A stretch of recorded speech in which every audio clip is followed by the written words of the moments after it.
Jeder spricht heute von einem notwendigen Kulturwandel. Warum ist das so?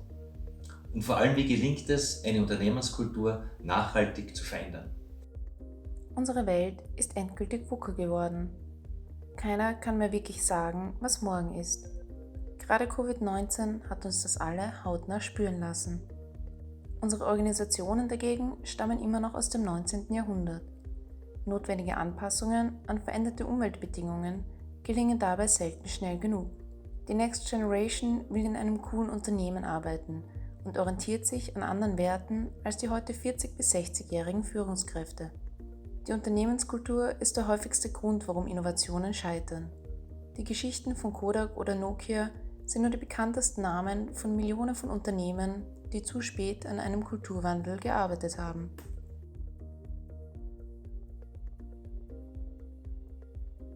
Unternehmenskultur, das ist ein sehr spannendes Thema, das mich immer schon begeistert hat. Es gibt ja zig verschiedene Definitionen dafür. Am besten lässt sich Unternehmenskultur wie folgt beschreiben. Es sind die Werte, die Normen, die Glaubenssätze, die Grundüberzeugungen, die unser tagtägliches Verhalten beeinflussen. Man könnte auch vereinfacht sagen, dass Unternehmenskultur die Summe der ungeschriebenen Gesetze ist, die Menschen in Organisationen definieren, was sie tun dürfen und was ihnen verboten ist. Woher kommt eigentlich unsere Unternehmenskultur? Kultur kommt aus der Unternehmensgeschichte. Sie ist das Ergebnis erfolgreichen Verhaltens in der Vergangenheit. Und Unternehmenskultur wurde auch ganz stark von den Werten und von den Grundüberzeugungen von Gründern oder wichtigen Führungspersonen mitbestimmt. Wenn Sie sich zum Beispiel die Biografien von Elon Musk, von Steve Jobs oder von Ingvar Kamprad anschauen, dann erkennen Sie darin eine ganze Menge von der heutigen Kultur von IKEA, von Apple oder von Tesla. Oder Sie fragen nach Heldengeschichten. Geschichten, wie besondere Erfolge erzielt wurden oder wie Krisen bewältigt wurden, und Sie sehen darin eine ganze Menge der ungeschriebenen Gesetze von heute.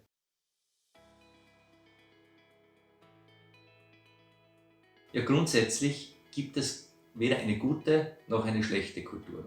Das Einzige, was wirklich zählt, ist, ob Verhalten und Werte den künftigen Erfolg ermöglichen oder behindern.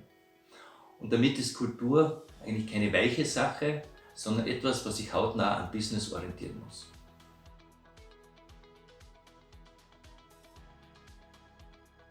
Viele Kulturveränderungen scheitern jedoch. Denn häufig versteht man unter Kulturwandel eine gut gemeinte Kampagne, bei der 3 bis 5 neue Werte definiert werden.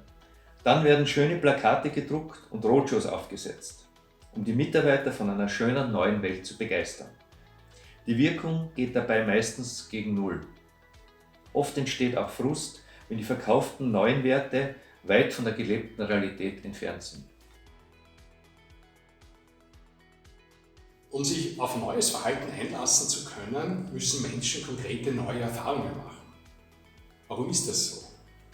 Weil sich Mindset und Verhalten wechselseitig stabilisieren. Wenn in einer Organisation zum Beispiel eine starke Misstrauenskultur herrscht, dann zeigt sich das im Verhalten sehr häufig so, dass wenig informiert wird oder sehr spät informiert wird. Das wiederum wirkt zurück auf das Mindset des Misstrauens und wiederum auf das Verhalten. Wenn jetzt zum Beispiel in einem Unternehmen auf kleinste Abweichungen in Projekten sehr aufgeregt reagiert wird, Projektleiter gleich genötigt werden, Maßnahmenpläne zu entwickeln, dann möchten sich diese das so lange wie möglich ersparen und melden oft lange sogenannte Wassermelonen. Außen grün, innen rot. Was ist das Mindset dahinter? Sie haben Angst, rechtzeitig die Wahrheit zu sagen und Fehler zuzugestehen. Damit belügen sie sich zwar sich selbst und auch den Sponsor, und Probleme werden oft viel zu spät erkannt und müssen dann über teure Taskforces saniert werden. Aber dieses Verhalten und Mindset läuft so lange stabil, bis eine neue Erfahrung gemacht wird. Wie kann so eine neue Erfahrung aussehen? Das ist zum Beispiel frühzeitiges Ansprechen von Problemen zu einer konstruktiven Unterstützung durch den Sponsor führt. Er oder sie also die Frage stellt, was kann ich beitragen, damit ihr das Ziel noch erreicht? Oder indem das Zugeben von Fehlern sogar noch honoriert wird. Man lässt sich also erst dann auf neues Verhalten ein, wenn man damit positive Erfahrungen gemacht hat.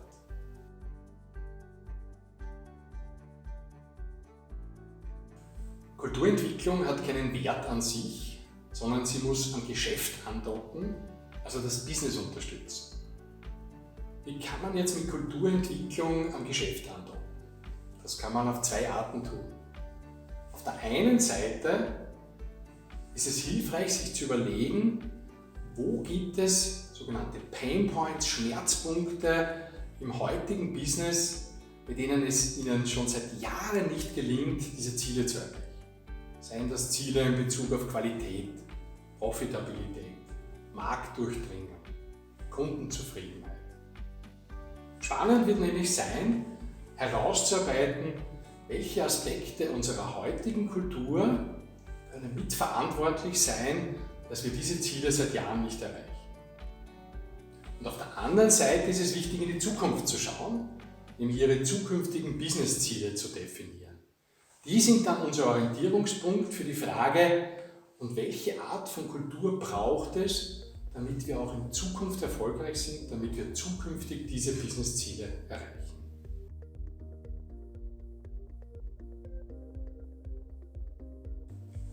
Auf Basis des Businessbezugs geht es nun darum, die eigene Kultur zu erkunden. Dazu ist es nötig, die heutigen Werte, Normen, Denkhaltungen, aber vor allem ungeschriebenen Gesetze zu erkunden, um festzustellen, welche Aspekte unserer heutigen Kultur den künftigen Erfolg unterstützen werden und welche Aspekte den künftigen Erfolg verhindern könnten. Und daraus wiederum lässt sich ableiten, auf welche Aspekte Ihrer Kultur Sie setzen können und wo auch Handlungsbedarf besteht.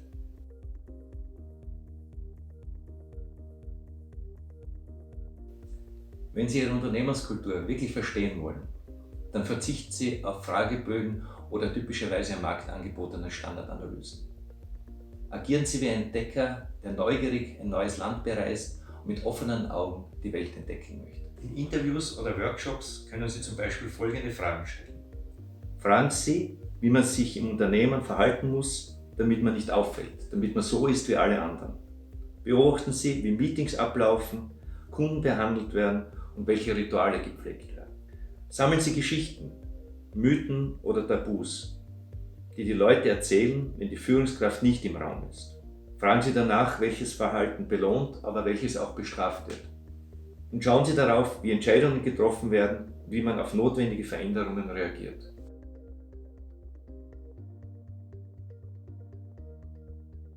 Wie gelingt nun eine Veränderung der Unternehmenskultur? Kultur kann ja nie direkt, sondern nur indirekt beeinflusst werden. Als Führungskraft agieren Sie dabei wie ein guter Gärtner. Damit Sie in Ihrem Garten Früchte ernten können und die Pflanzen gut gedeihen, müssen Sie Dünger streuen und manchmal auch harte Schnitte setzen, um für Sonne zu sorgen. Pflanzen müssen zur richtigen Zeit gesetzt werden, Bewässerungen sind zu bauen und Unkraut ist zu entfernen. Dann müssen die Pflanzen ja selbst wachsen. Als Gärtner einer neuen Unternehmenskultur stehen dafür 7 Hebel bzw. 7 Werkzeuge zur Verfügung.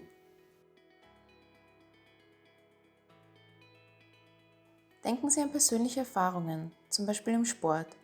Wie leicht ein neues Verhalten entsteht, wenn man Erfolg hat. Gleiches gilt auch beim Kulturwandel. Gestalten Sie Sprints mit kleinen Gruppen, die in einer sicheren Umgebung ein neues Verhalten, das Erfolge im Business bringt, ausprobieren können. Keine netten Spiele, sondern praktisches Tun hautnah am Geschäft. Gelingt das, entsteht eine Erfahrung, die Dinge auch künftig anders zu tun. Dazu ein Beispiel. Ein Automobilproduzent versuchte über lange Zeit agiler zu agieren.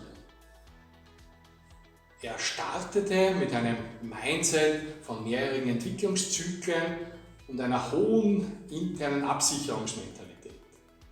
Und da war es sehr schwierig, agiles Denken und Handeln zu verankern. Dass Agilität hilfreich sein kann, wurde erst wirklich verstanden, als ein crossfunktionales Entwicklerteam einen neuen Motor im Rahmen eines 8-Wochen-Sprints entwickelte, was normalerweise ein Jahr dauern würde. Ohne personelle Veränderungen an einigen Machtpositionen passiert selten echter Wandel. Befördern Sie Menschen, deren Mindset und Verhalten zur gewünschten Kultur passen. Aber lösen Sie sich von Menschen, deren persönliche Werte und Glaubenssätze nicht zur gewünschten Kultur passen. Trennungsprozesse sind dann besonders wichtig, wenn Schlüsselpersonen Gift für die Organisation sind und gleichzeitig das Gefühl verbreiten, für das Geschäft unabdingbar zu sein. Menschen verhalten sich so, wie es Strukturen und Systeme von ihnen verlangen. Auch hier gilt ein Gärtnertipp: radikal zurückschneiden. Wenn Sie zum Beispiel in einem über Profitcenter strukturierten Unternehmen mehr auf Zusammenarbeit setzen wollen, die Zusammenarbeitskultur stärken wollen, dann ist es dazu auch notwendig, das Bonussystem umzubauen und die Erfolgsprämien auf gemeinsamen Erfolg auszurichten. Oder Sie müssen die Strukturen komplett umbauen. Das räumliche Umfeld bestimmt auch ganz wesentlich unser Verhalten. Also gilt es, auch Räume für den Kulturwandel zu nutzen. Neue Bürokonzepte, neue Besprechungsflächen, neue Gemeinschaftsräume können ganz rasch das Verhalten verändern. Menschen reagieren manchmal wie Pflanzen. Bekommen sie Licht und Wasser, gedeihen sie plötzlich ganz hervorragend. Kommunikation macht Haltungen besonders gut sichtbar. Neue Werte werden über die Art und Weise, wie kommuniziert wird, am besten sichtbar. Wollen Sie mehr Transparenz?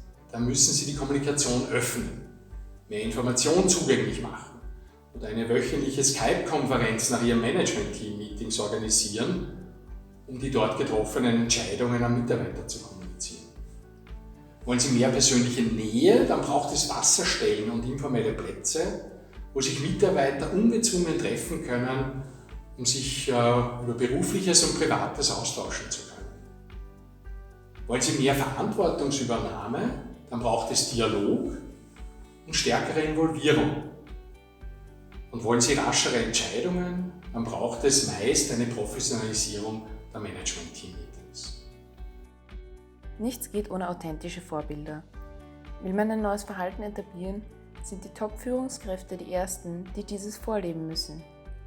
Erst wenn Führungskräfte nicht nur in Sonntagsreden neue Werte vertreten, sondern auch das tägliche Tun sich verändert, vertrauen Mitarbeiter ihren Führungskräften, dass der Kulturwandel ernst gemeint ist. Ja, dazu müssen Führungskräfte auch selbst ins Lernen kommen. Es sind so 3 Dinge, die da dabei helfen können. Erstens, es braucht so etwas wie Zeit und geschützte Reflexionsräume, wo Sie in Ihrem eigenen Führungsteam sich Rückmeldungen zum eigenen Verhalten holen.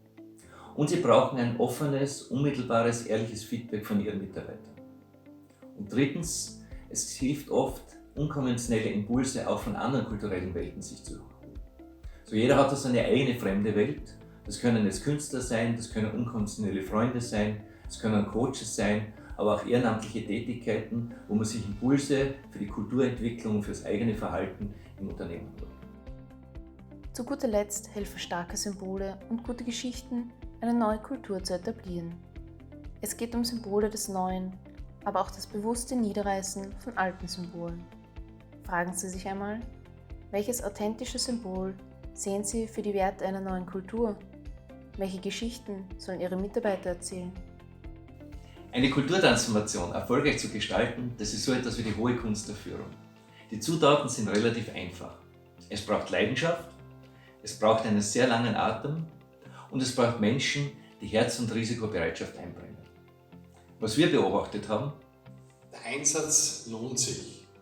Es ist einfach toll, wenn Führungskräfte die Werte und Normen ihres Unternehmens auf die Zukunft ausrichten und damit nachhaltig erfolgreich sind. Wir wünschen Ihnen alles Gute und ein gutes Gelingen bei Ihren Vorhaben.